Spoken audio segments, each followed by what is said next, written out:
things that I promised that I will do is basically we would discuss the issue of racism in Trinidad and Tobago. And what happened is that, quite frankly, time is so limited that, well, what can I tell you?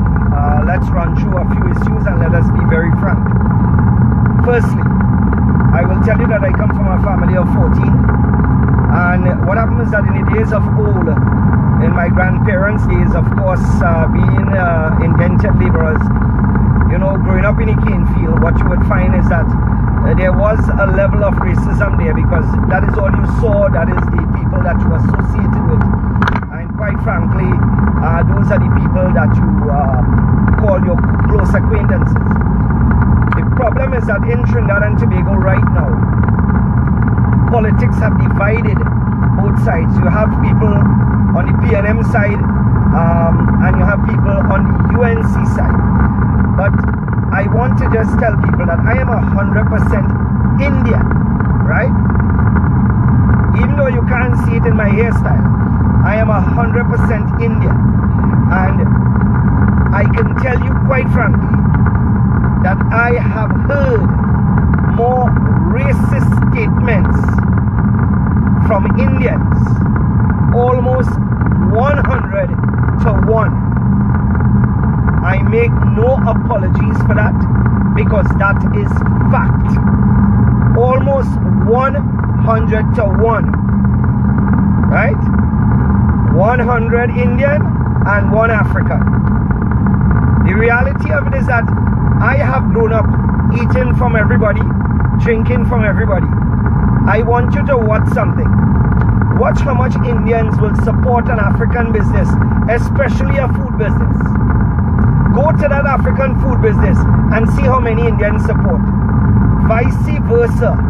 Look at how many Africans will support the Indian business, the food business. It's not that the Indian people don't like African food, Hey, give me cuckoo and give me crab, I good to go. But the sad reality of it is that many Indians in Trinidad and Tobago actually scorn African people. And that is a fact. There's no ifs, ands or buts about that. That is a fact. And I have seen it with my own eyes. People that I have associated with in the past. And I'll tell you something as well. Under the People's Partnership, when we were in private gatherings, you would hear the most nastiest set of remarks. You would hear the most nastiest set of statements.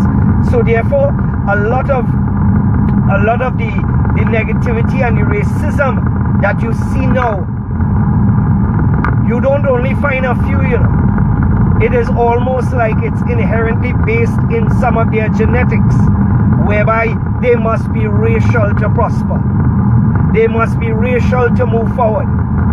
And when you look at the People's Partnership, and you look at, the people who were promoted, the contractors, the 10 young boys, the 35-year-old, the 36-year-old, the Indian community, the 10 top, well, they were Indians. Why? Because that is what the People Partnership did. And when somebody could show me that the PNM did reverse, I will agree with them.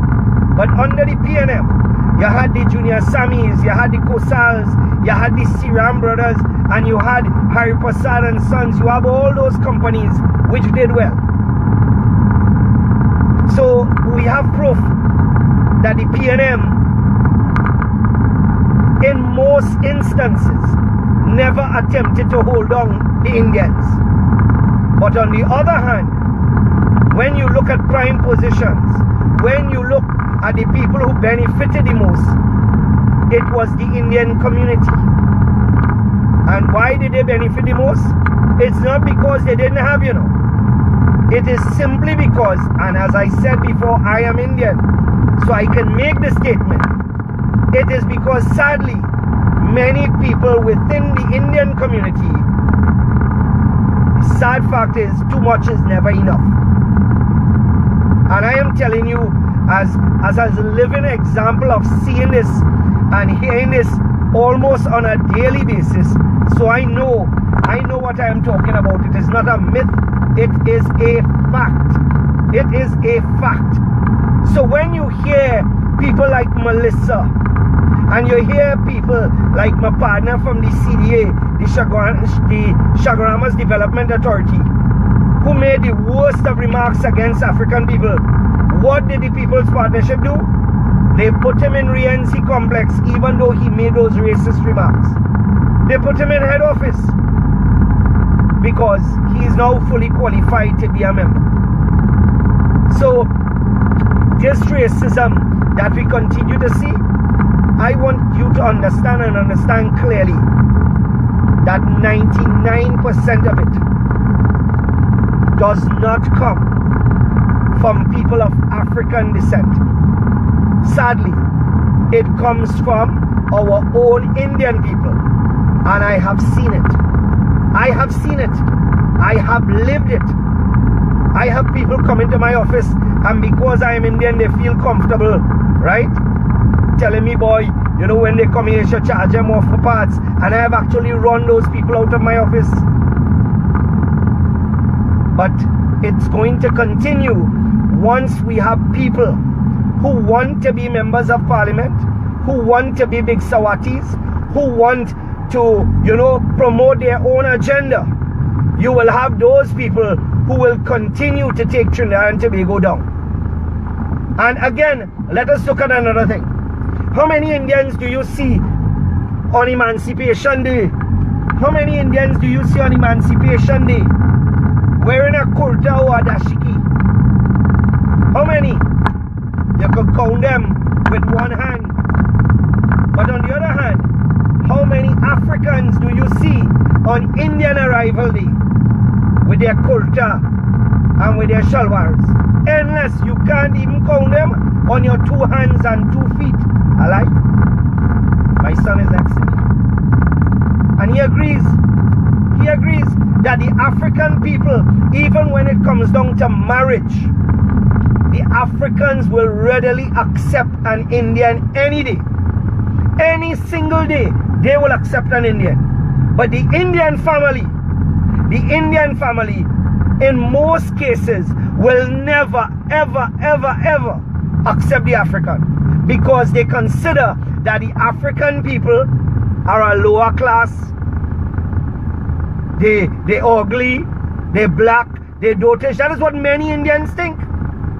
And that is the mentality. And like I tell earlier, I hit in the square. I don't care who vex. I don't care. Because I have seen it. And I continue to see it. I remember when I decided to support the PNM. The amount of nasty racist remarks I got, it was sickening and disgusting. But not only that, in the car park where I am parked right now, right? We facilitated parking here, and we received some of the nastiest set of comments, not only about who I support, but against my religion. But you don't blame an entire community for that. You blame the stupid people. You blame the idiots and the racists who continue to provoke and promote this. So my friends, we have a choice. Either to allow the 10 or 20% who are ingrained with racism in their very genetics to take us down a particular road, or we can change it. So the Melissas and all those who are like her, when their voices are heard, it will be so silent that it will be insignificant. It will be a waste of time. It would not make sense. So, from today, you and I will make a pact that we will honor one another, that we will cherish one another for who we are. We will love one another and our differences. And again, I challenge any of you with the points that I have made. Go to all those shops, the corn soup shops. Go to the crab and dumpling shops. Go to the breakfast shed. Go to the breakfast shed and see if you see Indians lining outside the door. See, you go see a few, but how many? But watch how many Africans buying roti at the Indian roti shops every day. Watch how many Africans buying doubles every single day.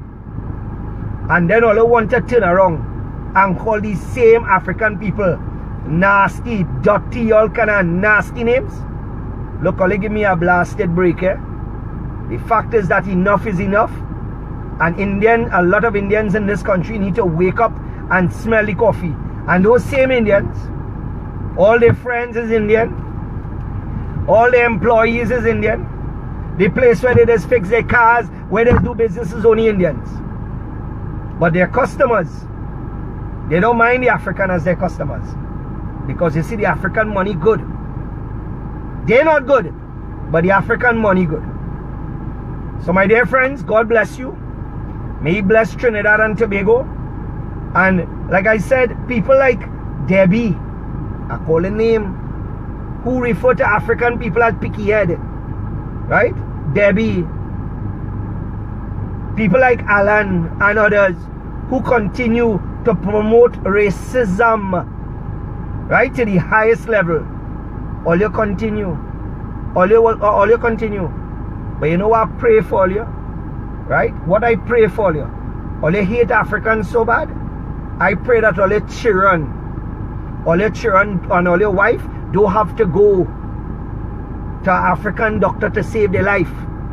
Or the day they need blood, you want O positive Indian or A positive Indian blood. I wonder what all you go do if all your child married an African. All you go hang all yourself? Eh? It have a man with a big mouth who does be on radio, one of the biggest racists in this country. His daughter had fallen in love with an African man, and the family disowned her and she hung herself. She killed herself. All you know who I'm talking about. All you know exactly who I'm talking about. I remember a former minister of government. I used to refer to him as Big Belly Atta. But now he gone and take bariatric surgery now. Right? And one is that he can't buy a proper suit. I asked him on air, what would he do if his daughter married an African? He could not answer. And that was a former minister in the PP government. He could not answer.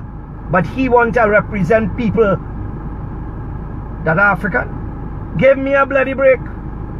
Give me a bloody break. So God bless you. Take care. I going and walk now. And who vex? Hard luck. Hard luck.